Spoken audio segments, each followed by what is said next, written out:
اعوذ باللہ السمیع العلیم من الشیطان الرجیم من حمزہ ونفخہ ونفثہ بسم اللہ الرحمن الرحیم۔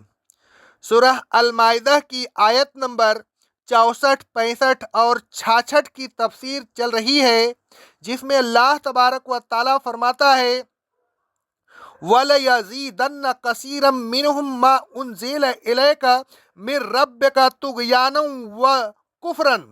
اور اے رسول صلی اللہ علیہ وسلم، یہ کتاب جو آپ کے رب کی طرف سے آپ پر نازل کی گئی ہے ان کے امراض کو اور زیادہ ہی کرتی رہے گی، ان کی سرکشی بھی بڑھے گی اور کفر بھی۔ جو نعمت آزما اللہ تبارک و تعالیٰ نے آپ کو دی ہے اس سے یہ جل بھن رہے ہیں، اور اس بیچ وہ تاب اور غیظ و غضب میں اپنے آپے سے باہر ہو گئے ہیں۔ آپ کی ضد میں وہ اتنے بدحواس ہو گئے ہیں کہ اللہ تبارک و تعالیٰ کے ساتھ گستاخی پر اتر آتے ہیں۔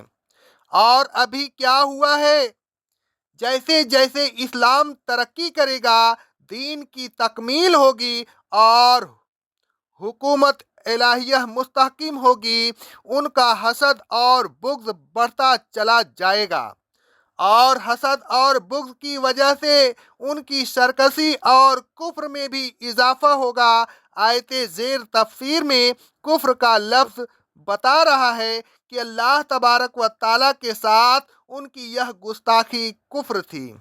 آگے اللہ رب العالمین فرماتا ہے وَأَلْقَيْنَا بَيْنَهُمُ الْعَدَاوَةَ وَالْبَغْضَاءَ إِلَىٰ يَوْمِ الْقِيَامَةِ۔ اور اے رسول صلی اللہ علیہ وسلم، ہم نے ان کے دلوں میں سے قیامت تک کے لیے مومنین کے لیے عداوت اور بغض ڈال دیا ہے۔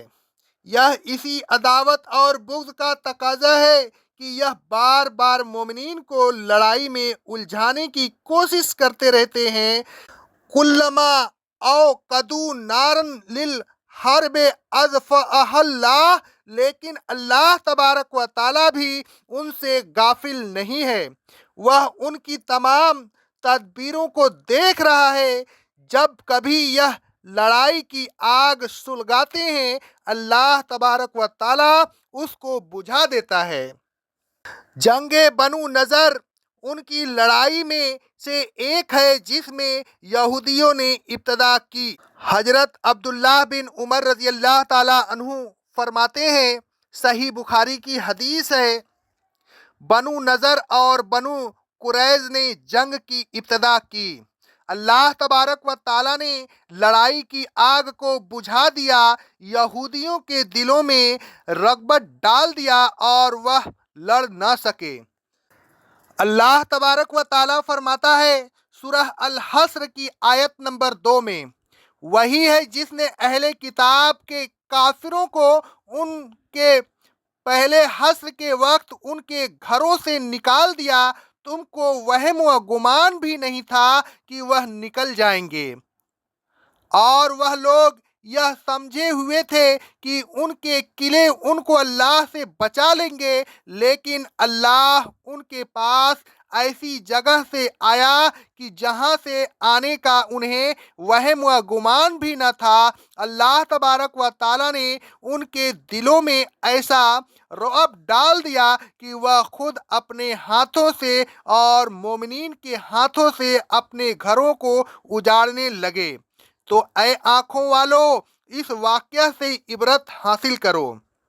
الغرض مومنین کو بغیر جنگ کے فتح ہوئی۔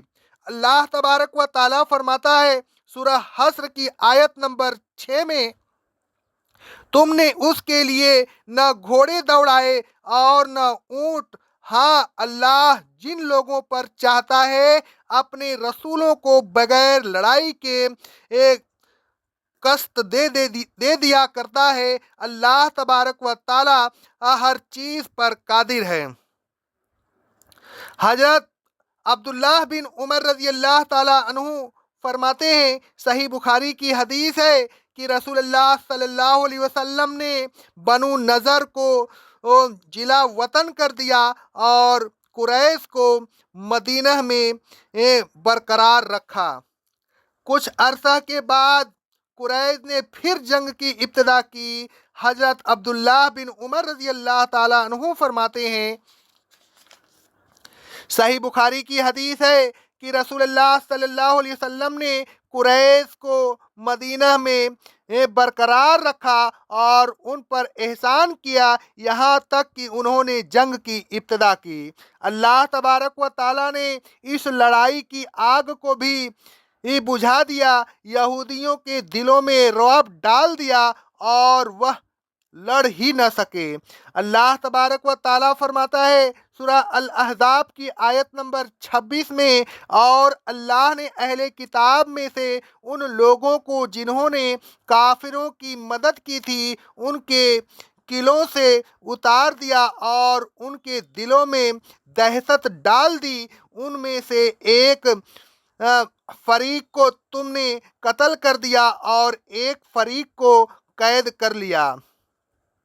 بقیہ جنگ کے وہی اللہ تبارک و تعالیٰ نے مومنین کو فتح عنایت فرمائی۔ اللہ تبارک و تعالیٰ فرماتا ہے سورہ الاحزاب کی آیت نمبر 27 میں، اور اللہ نے تم کو ان کی زمین، ان کے گھر، ان کے مال اور اس زمین کا جس پر تم نے اپنے قدم بھی نہ رکھے تھے وارث بنا دیا، بے شک اللہ ہر چیز پر قدرت رکھتا ہے۔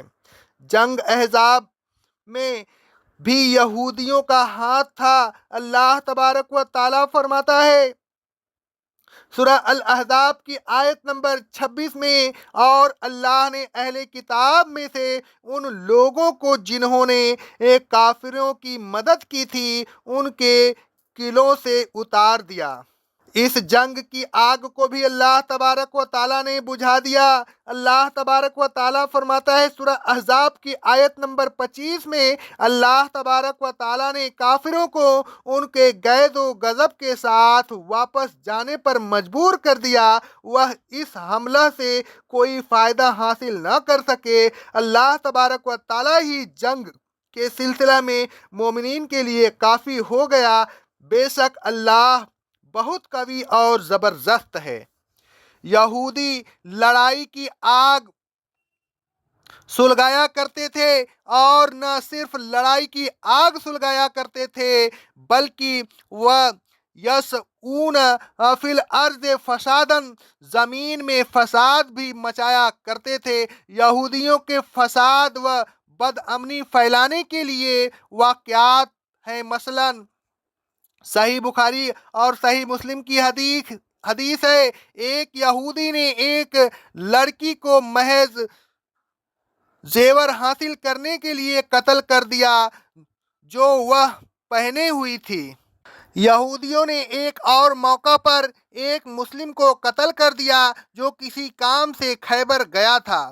حضرت سہیل بن ابی حسمہ کہتے ہیں، صحیح بخاری اور صحیح مسلم کی حدیث ہے، ان کی قوم کے چند آدمی خیبر گئے، وہاں پہنچ کر وہ متفرق ہو گئے۔ پھر انہوں نے وہاں اپنے میں سے ایک آدمی کو مقتول پایا۔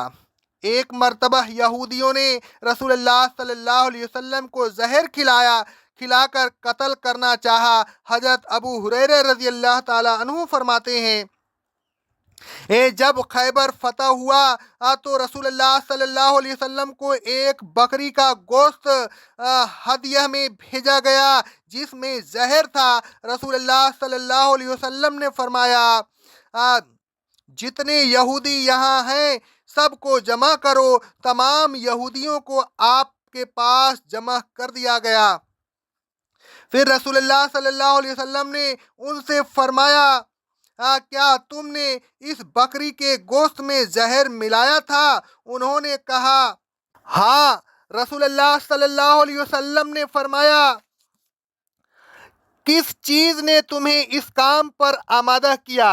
یہودیوں نے کہا، صحیح بخاری کی حدیث ہے، ہم نے یہ چاہا تھا کہ اگر آپ کذاب ہیں تو ہمیں آپ سے نجات مل جائے گی، اور اگر آپ نبی ہیں تو زہر آپ کو نقصان نہیں پہنچائے گا۔ الغرض یہودیوں نے بدامنی پھیلانے میں کوئی کسر نہیں اٹھا رکھی تھی۔ اللہ تبارک و تعالیٰ نے فرمایا واللہ لا یحب المفسدین، اللہ تبارک و تعالیٰ بدامنی پھیلانے والوں کو پسند نہیں کرتا، اور جن کو اللہ تبارک و تعالیٰ پسند نہ کرے ان کا ٹھکانہ سوائے دوزخ کے اور کیا ہو سکتا ہے۔ وَلَوْ أَنَّ أَهْلَ الْكِتَابِ آمَنُوا وَاتَّقُوا لَكَفَّرْنَا عَنْهُمْ سَيِّئَاتِهِمْ وَلَأَدْخَلْنَاهُمْ جَنَّاتِ النَّعِيمِ، لیکن اگر اہل کتاب ایمان لے آئے اور تقوی اختیار کرے تو ہم ان کی خطاؤں کو مٹا دیں گے اور آخرت میں انہیں نعمت والے باغات میں داخل کریں گے۔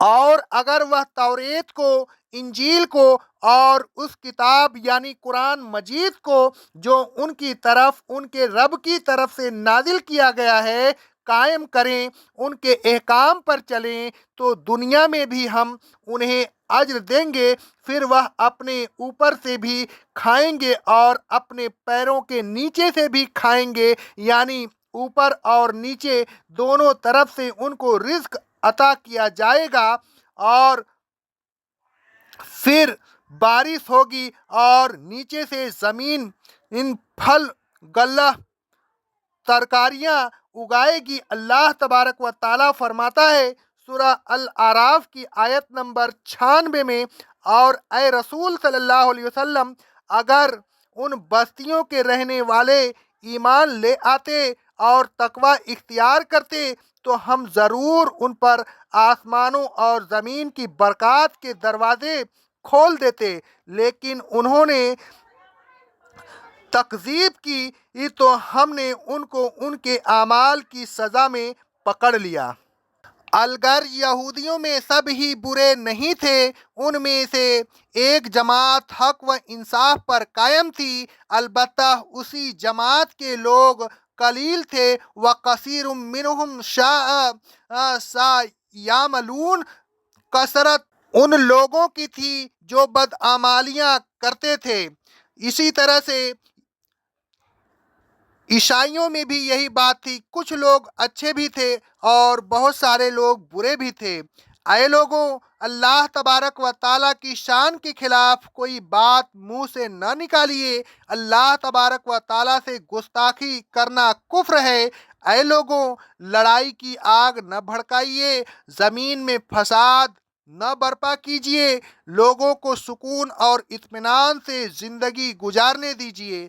اے لوگوں، ایمان لائیے اور اللہ تبارک و تعالیٰ سے ڈرتے رہیے، اللہ تبارک و تعالیٰ کے احکام پر چلتے رہیے اور انہیں اپنے اوپر نافذ کیجیے اور پوری دنیا میں نافذ کرنے کی کوشش کیجیے تاکہ زمین اور آسمان کی برکتوں سے آپ مستفیض ہو سکیں۔ اقول قولی ھذا، استغفر اللہ، استغفر اللہ، استغفر اللہ۔